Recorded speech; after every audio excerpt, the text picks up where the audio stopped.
नमस्कार, future express में आप सभी का स्वागत है। मैं हूं सुमित और बुधवार का दिन भारतीय बाजारों में फिलहाल तो रिकवरी दिखाई पड़ रही है। निचले स्तरों से एक अच्छा मूव इंडेक्स ने लिया है और ऑलमोस्ट डे हाई के आसपास इंडेक्स अभी कामकाज करते हुए दिखाई पड़ रहा है। हालांकि बहुत बड़ा कोई फायरवर्क नहीं है, लेकिन लोअर लेवल से अच्छी रिकवरी जरूर आपको इंडिसेस में दिखाई पड़ेगी।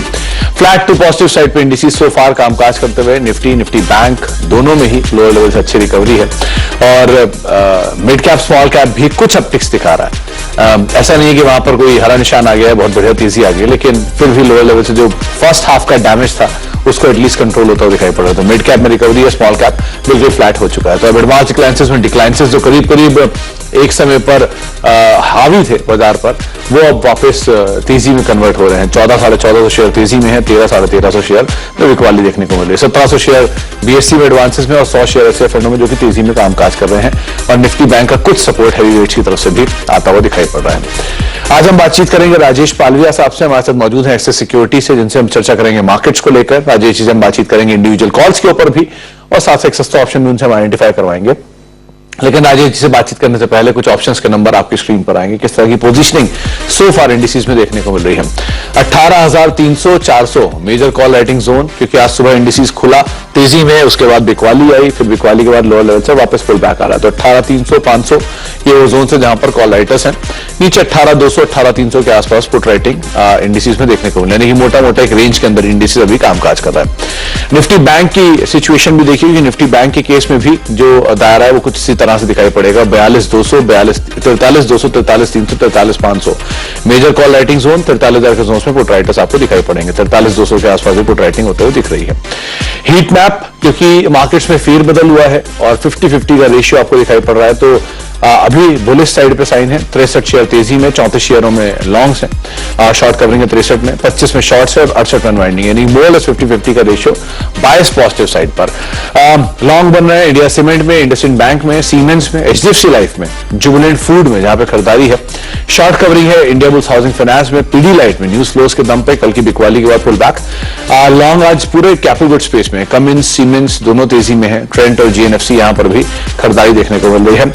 बिकवाली का दौर आज कुछ हद तक फार्मा, कुछ सिलेक्टिव स्टॉक्स या फिर केमिकल से आरती इंडस्ट्रीज नंबर्स के बाद यहां पर 8-8.5% बिकवाली। पीएनबी, रेन इंडस्ट्रीज नंबर्स के बाद 2.5% नीचे। आईजीएल करीब करीब 2% नीचे। अपोलो टायर्स अनवाइंडिंग कह लीजिए, इसमें 3% की बिकवाली है। Vodafone idea, Whirlpool, Tata communication कल की तेजी के बाद करीब 1.5% नीचे कामकाज कर रहा है। इन आंकड़ों के बीच में अब हम बातचीत करेंगे राजेश सर से। राजेश जी नमस्कार, स्वागत है कार्यक्रम में। पहले मार्केट्स को लेकर आपका व्यू, क्योंकि बाजार एक दायरे में है, कह सकते हैं कि बड़ा इवेंट जो पॉलिटिकल फ्रंट पे हो रहा है कर्नाटक में, उसके पहले ही बाजार बिल्कुल शांत है, तो कैसे देखिए मार्केट्स को, क्या करना चाहिए अभी? Good afternoon Sumit ji. देखिए ओवरऑल मार्केट का स्ट्रक्चर तो पॉजिटिव है जरूर। थोड़ा मार्केट एक पॉज मोड में यहाँ पे आते हुए दिख रहा है। पिछले 2 सेशन में देखें तो ऑलमोस्ट हायर साइड पे जरूर सप्लाई बना हुआ है, बट अगर हम देखें तो 18,200 18,150 ये इम्पोर्टेंट लेवल है। जब तक ये लेवल को डिसाइसिव ब्रेकडाउन नहीं होता निफ्टी में, जब तक हमें नहीं लगता कि कोई सच यहाँ पे डर वाली कोई सिचुएशन है पीजी के साइड के ट्रेड होल्ड करने के लिए, तो हमें लगता है छोटा मोटा डिप जो मिल रहा है वो एक अपॉर्चुनिटी ही है बाय करने की। हायर साइड पे जरूर कॉल राइटर एग्रेसिव है। 18,300 18,400 की स्ट्राइक पे ये लेवल जब क्रॉस होंगे तो एक शॉर्ट कवरिंग यहाँ पे बनते हुए दिखेगी। तो रणनीति तो हमारी अभी भी बाय ऑन डिप्स की है। 18,250 18,240 अगर ये लेवल मिलते हैं निफ्टी स्पॉट पे तो वहां बाय ही करना है। स्टॉप लॉस रखेंगे करीब 18,180 के आसपास के, और अपसाइड के टारगेट 18,300 से लेकर 18,350 तक हम एक्सपेक्ट कर रहे हैं निफ्टी स्पॉट में। तो डिप्स में बाय करना, अगर यहाँ से 20-25 पॉइंट का अगर कोई डिप मिलता है तो वहां पे बाय ही करना चाहिए, क्योंकि ओवरऑल स्ट्रक्चर बुलिश है। पुट राइटर्स 18,200 18,100 इवन 18,000 ये सारी स्ट्राइक्स पुट राइटर्स का जो कॉन्सेंट्रेशन है वो दिखाता है कि मार्केट ये छोटी मोटी अगर कोई डिप मिलती है तो आपको होल्ड आउट करते हुए दिखेगा। 18,180 ये पहले भी राजेश जी रीइटरेट कर चुके हैं कि ये स्टॉप लॉस के तौर पे आप यूज करेंगे, किसी भी गिरावट में खरीदारी करेंगे। 18,350 400 ये वो जोन है जहां पर आमतौर पे आके प्रॉफिट बुकिंग आती है। तो 18,180 के आसपास एक स्टॉप लेके आप लॉन्ग जाएंगे और 18,350 के टारगेट्स के लिए आप निफ्टी को देख सकते हैं। Likewise Rajesh ji Nifty bank थोड़ा ड्रैग कर रहा है पीएसयू बैंक्स, लेकिन अदरवाइज क्या करना चाहिए निफ्टी बैंक के अंदर? बिल्कुल, देखिए सुमित जी, बैंक निफ्टी के सेटअप को भी अगर हम देखें तो यहाँ पे थोड़ा सा जो हैंडल बना हुआ है वो है 43,500, 43,600 के आसपास। ये लेवल को क्रॉस करने में थोड़ा सा यहाँ पे इफर्ट लग रहा है बैंक निफ्टी को, और वहाँ छोटा मोटा एक प्रॉफिट टेकिंग जैसा ट्रेड वहाँ पे प्ले आउट होते हुए दिख रहा है। जरूर आज पीएसयू बैंक ने थोड़ा सा प्रेशर क्रिएट किया है, जिसके चलते बैंक निफ्टी एक रिकवरी नहीं दिखा पाई सब्सटेंशियल। बट इसमें भी देखें तो ओवरऑल स्ट्रक्चर बुलिश ही है इसका, क्योंकि 43,000 42,800 ये पुट राइटर्स का बेस है जो कि अभी भी इंटैक्ट है। यहाँ पे कोई भी ऐसा अनवाइंडिंग का ट्रेड नहीं बना है। तो हमें लगता है कि यहाँ पे दायरे में ट्रेड होता हुआ दिखेगा। टूवर्ड्स 43,000 के नजदीक मिलता है बैंक निफ्टी, तो वहां पे बाय करना है। स्टॉप लॉस रखने 42,800 के। जब तक 42,800 नहीं टूटता है, बाय ऑन डिप्स की ही रणनीति रखेंगे, और अपसाइड में 43,500 तक के टारगेट हमें लगता है आते हुए दिख सकते हैं। वो लेवल क्रॉस अगर होता है क्लोजिंग बेसिस पे, तो ये रैली फिर एक्सटेंड होते हुए भी दिखेगी। तो यहाँ पे भी अभी ट्रेड बाय ऑन डिप्स का ही रखेंगे बैंक निफ्टी में। टूवर्ड्स 43,000 के जितना नजदीक मिलेंगे वहां बाय करेंगे। तो आप लॉन्ग साइड पे यहां भी रहेंगे 43,500 एक्स्ट्रा पॉस टारगेट, और 42,800 के करीब जितना मिले आप वहां पर लॉन्ग जा सकते हैं निफ्टी बैंक को लेकर भी। राजेश जी, इंडिविजुअल कॉल्स, कहां पर तेजी कहां मंदी? तो पहला स्टॉक सुमित जी पीडीलाइट इंडस्ट्री है। स्टॉक में एक अच्छा मोमेंटम देखने को मिला है। टॉप स्लोपिंग चैनल जो डेली चार्ट पे बन रही थी उसका भी ब्रेकआउट यहाँ बना है, और अगर वीकली सेटअप पे भी देखें तो ऑलमोस्ट ये 4-5 वीक से एक अच्छी मूव यहाँ पे कंटिन्यू करते हुए दिख रहा है। आज अपने 200 डे मूविंग एवरेज को भी ऑलमोस्ट ये निगोशिएट करते हुए दिख रहा है। जिस तरीके के सेटअप बने, लॉन्ग विंटर यहाँ पे देखने को मिला है। हमें लगता है कि ये स्टॉक में मोमेंटम यहाँ पे एक्सटेंड होते हुए दिख सकता है। 2600 से लेकर 2630 तक की अपसाइड हमें लगता है इसमें आते हुए दिख सकती है। पीडीलाइट फ्यूचर बाय करेंगे, स्टॉप लॉस होगा करीब 2495 के आसपास। जो दूसरा स्टॉक हमें अट्रैक्टिव लग रहा है बाय करने के लिए वो है ओबेरॉय रियल्टी का। हालांकि अभी यहाँ पे स्टॉक पिछले कुछ दिनों से कंसोलिडेशन करते हुए दिखा है, लेकिन जिस तरीके के इसके सेटअप बने, स्टॉक एक बड़े ब्रेकआउट के लिए यहाँ पे रेडी होते हुए दिख रहा है। हमें लगता है ओबेरॉय रियल्टी में यहाँ पे 920 के आसपास का स्टॉप लॉस रखना चाहिए, और अपसाइड के टारगेट जो बन सकते हैं वो करीब 990 से 1000 तक की तेजी यहाँ पे आते हुए दिख सकती है। जो तीसरा स्टॉक हमें यहाँ पे अट्रैक्टिव लग रहा है वो है ट्रेंट का। ट्रेंट में देखें तो जिस तरीके से आज बाइंग इंटरेस्ट बना है स्टॉक में, अगर हम देखें तो सारे इंपॉर्टेंट मूविंग एवरेज के ऊपर सस्टेन करते हुए दिख रहा है। स्टॉक में देखें तो आज लॉन्ग बिल्टअप बने हैं, करीब ओपन इंटरेस्ट भी आज लॉन्ग बिल्टअप की तरफ ऐड होते हुए दिख रहा है। नॉट इन की हाई को भी आज ब्रेक किया है। तो ट्रेंड फ्यूचर यहाँ पे बाय करने की सलाह। अपसाइड के टारगेट 1500-1520 तक आते हुए दिख सकते हैं। स्टॉप लॉस होगा करीब 1425 के आसपास। तो तीन नाम जो कि राजेश जी ने आपको सुझाए हैं, पहला है पीडीलाइट जिस पे आप लॉन्ग जा सकते हैं। आज न्यूज फ्लोज भी हैं, न्यूज फ्लोज के बीच में स्टॉक ने बढ़िया पुल बैक दिया है, कल की बिकवाली के बाद शॉर्ट कवरिंग कह सकते हैं। और दूसरा ट्रेंड जहां पर आप लॉन्ग जाएंगे, और तीसरा है ओबेरॉय रियल्टी जहां पर रियल स्टेट स्पेस में सेलेक्टिव स्टॉक्स के अंदर कुछ हद तक एक बढ़िया मूव आता हुआ दिखाई पड़ सकता है। ट्रेंड 1500 1550 के टारगेट्स के लिए, और ओबेरॉय रियल्टी तीसरा नाम जहां पर आप लॉन्ग जा सकते हैं, और लॉन्ग जाएंगे 990,000 रुपए के टारगेट्स के लिए।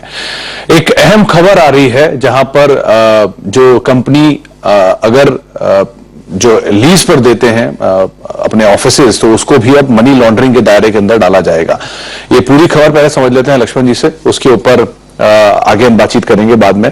लक्ष्मण जी, ये मनी लॉन्ड्रिंग का जो दायरा बढ़ाया गया है और जो लीज पे ऑफिसेज दिए जाएंगे उनको भी इसी दायरे के अंदर लाया जाएगा, सही समझ रहा हूं मैं खबर? बिल्कुल आप सही समझ रहे हैं। दरअसल मनी लॉन्ड्रिंग का दायरा पिछले कई दिनों से बढ़ाया जा रहा था, तो अब तक यह था कि मामला सिर्फ सीए तक सिमट करके रह गया था। अब आम लोगों तक यह दायरा बढ़कर आ गया। अब कल देर रात में जो नोटिफिकेशन जारी किया गया है उसमें साफ तौर से कहा गया है कि 5 नई तरह की एक्टिविटी है जिसको मनी लॉन्ड्रिंग के दायरे में शामिल किया गया है। उसमें से सबसे काम की और सबसे ज्यादा जिसका आम लोगों का नाता रिश्ता है वो है किराएदार और मकान मालिक। अगर आप कोई भी जमीन, कोई भी प्रॉपर्टी, कोई भी ऑफिस स्पेस अगर किसी कंपनी को ऑफिस पे किराए पर देते हैं तो आप जो है इस मनी लॉन्ड्रिंग के दायरे में आएंगे, अगर कंपनी मनी लॉन्ड्रिंग का काम करती हुई पाई जाती है तो। हालांकि इसमें एक छूट दी गई है। छूट ये दी गई है कि अगर कंपनी के साथ आपने कोई लीज एग्रीमेंट किया है, उस लीज एग्रीमेंट के तहत कंपनी आपको जो किराया देती है वो किराया अगर कंपनी टीडीएस काट करके देती है, तब आपको मकान मालिक होने के नाते या फिर प्रॉपर्टी के मालिक होने के नाते यहां पे राहत मिलती हुई दिखेगी। दूसरी जो एक्टिविटी इसको शामिल किया गया वो भी काफी महत्वपूर्ण है। अगर आप कंपनी फॉर्मेशन एजेंट एजेंट हैं, कंपनी को बनाने में एजेंट की भूमिका आप निभा रहे हैं, आगे चल के कंपनी मनी लॉन्ड्रिंग के दायरे में आती है तो भी आप मनी लॉन्ड्रिंग के दायरे में आएंगे फॉर्मेशन एजेंट के तौर पर। अगर आप ट्रस्टी हैं या फिर ट्रस्टी बनाने में भूमिका निभा रहे हैं, इसी तरीके से कंपनी के डायरेक्टर हैं या कंपनी के डायरेक्टर बनाने में भूमिका निभा रहे हैं तो भी आप इसके दायरे में शामिल हो जाएंगे। हालांकि इसके लिए कुछ अपवाद दिए गए हैं किस किस हालात में आपको राहत मिलेगी, लेकिन यह है कि अब सरकार मनी लॉन्ड्रिंग के मामले में काफी ज्यादा सख्त होने जा रही है और किसी भी अप्रत्यक्ष तौर पर मनी लॉन्ड्रिंग करने वालों को किसी भी कीमत पर नहीं बख्शना चाहती है। लक्ष्मण जी, इसमें मेजरली जो रियल एस्टेट प्लेयर्स जो लीज पे ज्यादा काम करते हैं, लीज के लिए ज्यादा जिनकी यूनिट चलती हैं, उन पर नजर रखी जा सकती है ना? उन पर नजर रखी जा सकती है, मतलब ये रहा कि हम तो सिर्फ लीज पर दिए थे, हमें उस कंपनी से कोई नाता रिश्ता नहीं है, ये कह के आप नहीं बच सकते हैं। हाँ, आपको एक राहत दी गई, चूंकि ऐसा नहीं कि ईमानदार आदमी भी इसमें पिस न जाए, तो इसके लिए एक राहत दी गई है, उसमें अपवाद भी दिए गए हैं। 5 एक्टिविटी को शामिल करने के बाद 6-7 अपवाद वहां पर शामिल किए गए हैं और कहा गया है कि अगर लीज पर देते हैं अपनी प्रॉपर्टी को या फिर लीज पर देते हैं अपनी जमीन को, लैंड को, तो लीज एग्रीमेंट के तहत अगर आप वहां पे जो टीडीएस काट कर पैसा अगर आपको देता है आपका किराएदार, तो फिर आपको यहां पे अपवाद के स्वरूप रखा गया, यानी आप पर इस तरह की कार्रवाई नहीं होगी, आपके इस एक्टिविटी को शामिल नहीं किया जाएगा। लेकिन जैसे टीडीएस कटता है तो एक पूरा मनी ट्रेल पता चल जाता है, इसलिए टीडीएस के इस प्रावधान को रखा गया अपवाद के तौर पर। इसी तरीके से सीएस है, कंपनी बनाने में अगर आपने भूमिका निभाई है लेकिन अगर आपने डिक्लेरेशन दे रखा है तो उस डिक्लेरेशन दे रखा है तो फिर आपको यहां पर अपवाद है। तो इस दायरे को बढ़ाते हुए सरकार यह भी कोशिश की है कि ईमानदार आदमी जो मनी लॉन्ड्रिंग से नाता रिश्ता नहीं रखता है उसको बेवजह परेशान ना होना पड़े, इसलिए सरकार ने अपवाद भी सुनिश्चित किए हैं। बहुत बहुत शुक्रिया लक्ष्मण जी, ये तमाम खबर हमें समझाने के लिए, और जो इसके केविएट हैं साथ साथ, मतलब ना केवल इसमें दायरा तो बढ़ाया गया लेकिन इसके साथ साथ कुछ केविएट्स भी जोड़े गए हैं, वो केविएट्स भी पूरी तरह से हमें समझाने के लिए बहुत बहुत शुक्रिया लक्ष्मण जी। एक और खास मेहमान हमारे साथ मौजूद है, बात करते हैं नंबर्स को लेकर, जहां पर चौथी तिमाही में सीएट के नतीजे शानदार रहे हैं। सालाना आधार पर कंपनी का मुनाफा 5 गुना बढ़ा है और मार्जिन में करीब 13% की बढ़ोतरी हुई है। नतीजे और आगे की ग्रोथ पर बातचीत करने के लिए हमारे साथ कंपनी के सीएफओ कुमार सुबैया सर मौजूद हैं। कुमार सर, नमस्कार, स्वागत है कार्यक्रम में। सबसे पहले तो कॉन्ग्रेचुलेशन, क्योंकि बहुत ही अच्छे नंबर्स कंपनी ने पोस्ट किए हैं, ना केवल वाई बेसिस पर बल्कि सीक्वेंशियल बेसिस पे भी कंपनी के नंबर्स में बढ़िया जंप आया है। तो इसको मैं 2 हिस्से में बांटूंगा। पहला वॉल्यूम पार्ट, क्योंकि वॉल्यूम में एक अच्छा पिकअप देखने को मिला है, और दूसरा क्योंकि इनपुट कॉस्ट बढ़ी हुई थी बेस क्वार्टर्स की तरफ, वो बहुत हद तक अब नीचे आई है, तो जिसका इंपैक्ट कंपनी के मार्जिन पे भी देखने को मिला है। तो ये दोनों अभी की सिचुएशन में कैसे कर रहे हैं? Okay, first of all, thank you for having me on your show. So, good afternoon to you and the viewers. Overall, last year it was a good growth contributed by both volume as well as price. So, across most categories and year-on-year basis as well as quarter-on-quarter basis, in Q4 we grew. In quarter-on-quarter we grew by about 7%, and year-on-year we grew by a little lower than that.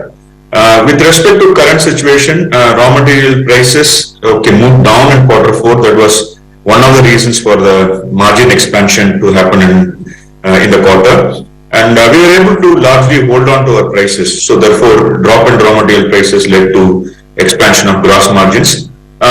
Your question, how are things now with respect to raw material cost? Crude is range bound generally. It's moving in the range of $75 to $80 for the last few weeks, okay, which is and if it sustains a lot of our crude derivatives, etc., where we could see some stability in prices. As far as natural rubber is concerned, there has been some increase in the prices of natural rubber, more in the local market, and the international market also has seen some marginal upward movement in the last 1 month or so. So that's the situation with respect to raw material prices. And coming into current quarter, I think in generally Q1 is a good quarter for us. Tire demand generally is little higher thanks to demand from farm sector, and customers or end users tend to replace the tire during the summer periods and things like that. So it looks positive. We look forward to a good Q1. Export market ने बढ़िया numbers post किए हैं इस बारी, quarter on quarter basis पे भी और Y basis पर भी। तो एक्सपोर्ट मार्केट का सिचुएशन गोइंग फॉरवर्ड कैसा देख रहे हो आप? और दूसरा ओईएम्स की डिमांड, क्योंकि ओईएम्स ने भी बहुत स्ट्रांगली परफॉर्म किया है, सो ये दोनों सेगमेंट कैसा परफॉर्म करेंगे? Okay, as far as exports is concerned, last year was a difficult year, I must say, FY23. Post Russia-Ukraine war, some other countries got impacted due to, lower demand, particularly Europe. Demand came down in most part of the last financial year. And some other countries also got impacted on account of depreciation of the respective countries. The case in point here, or for example, our own neighboring countries like Nepal, Sri Lanka, many of the African countries, okay, had difficulties in even getting the dollars to import tires. So from that point of view, it impacted. Europe went into kind of a recession. A lot of our dealers in Europe tried to maintain normal levels of inventory or lower levels of inventory compared to the period prior to that. So therefore, it had an impact. We saw a little bit of recovery in Q4. In generally in Q1, exports would do well. So therefore, we see that normalizing on a last year kind of a base. Maybe would grow a little bit as we see some recovery in the current year versus last year. So that's the way we see as far as exports market is concerned. With respect to your second question on OEMs, OEM was one of the major contributors for our growth in FY23. We had a very strong double-digit growth in most of the categories, a higher growth in commercial vehicle categories and passenger car categories, and lower levels in case of two-wheelers. I think some of our OEMs, two-wheeler OEMs, faced issues in export of their own vehicles in Latin American and African countries, and it had an impact in terms of their own total production.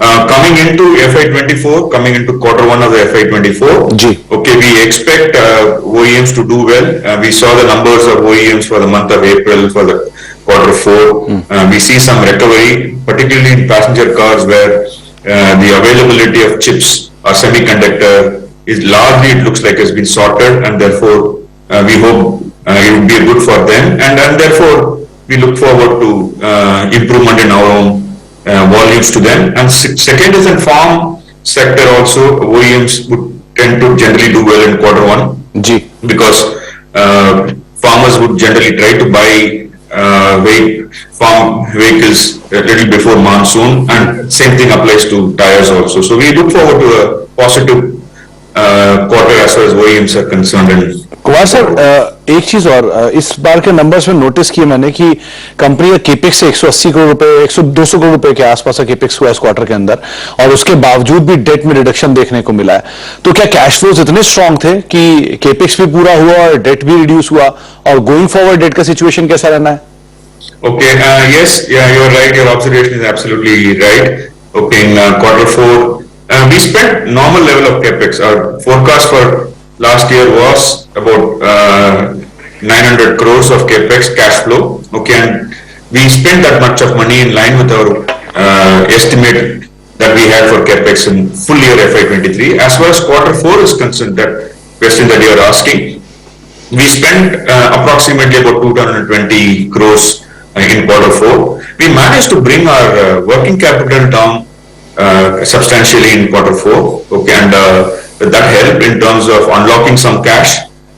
Close to about little over 200 crores of reduction happened in working capital. Our operating performance in Q4 was also better. So therefore, it helped in terms of bringing our debt by about 200 crore, by about 256 crores in Q4. So we are happy with the outcome that we achieved. And if you really look at it on a full year basis in FY23, we spent about close to 900 crores of capex, and the level at which we ended the year in terms of debt was marginally below the level at which we started the year, which means that all of the capex of 900 crores that we incurred in FY23 was funded through internal accruals. So we are happy with that, and it's helping us to preserve our capital or use our capital for our future growth requirements better. जी, चलिए, बहुत बहुत शुक्रिया Kumar sir हमारे साथ मौजूद रहने के लिए। थोड़ा समय का अभाव था, वरना आपसे और बात करते, लेकिन बहुत बहुत शुक्रिया अपना समय में देने के लिए और हमसे बातचीत करने के लिए। एक बार फिर से बहुत बहुत शुभकामनाएं, बढ़िया नंबर्स कंपनी ने पोस्ट किए उसके लिए भी। सीएट का स्टॉक लेकर आएगी कि अच्छी तेजी है, 1.5% ऊपर आज भी कामकाज कर रहा है और जिस तरह की तेजी से पिछले पूरे एक साल में दिखाई है, सराहनीय है। जोरदार उछाल के साथ ये स्टॉक पूरे साल में कामकाज करता हुआ दिखाई पड़ा। तो 1.5% की बढ़त आज भी नंबर्स के बाद स्टॉक में देखने को मिल रही है। ब्रेक का वक्त है, ब्रेक के बाद लौटेंगे और बातचीत करेंगे राजेश सर से, हमारे साथ बने हुए हैं, उनसे एक सस्ता ऑप्शन आइडेंटिफाई करवाते हैं। छोटे से ब्रेक का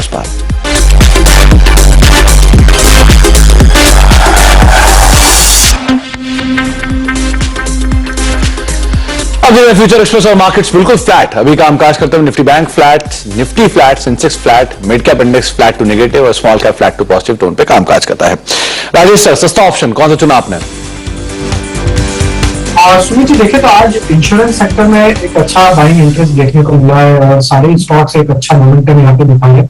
उसमें से हमें आईसीआईसीआई प्रूडेंशियल का स्टॉक यहाँ पे अट्रैक्टिव लग रहा है। जिस तरीके से लॉन्ग मोमेंटम यहाँ पे देखने को मिला, करीब 2 से 2.5% के आसपास ऊपर नीचे साइड हुआ और स्टॉक को देखें तो ऑलमोस्ट ये 450 का जो एक लेवल था उसको भी क्रॉस करते हुए दिख रहा है। हमें लगता है जिस तरीके के सेटअप है आईसीआईसीआई प्रू के, यहाँ पे 450 के कॉल ऑप्शन को बाय करके यहाँ पे लॉन्ग साइड का ट्रेड इनिशिएट किया जा सकता है।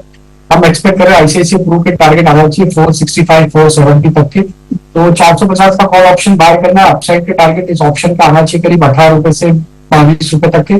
स्टॉप लॉस जो रखेंगे करंट लेवल से वो होगा करीब 7 रुपए 50 पैसे के आसपास। तो आईसीआईसीआई प्रू का 450 की टाइप का कॉल ऑप्शन बाय करने की सलाह।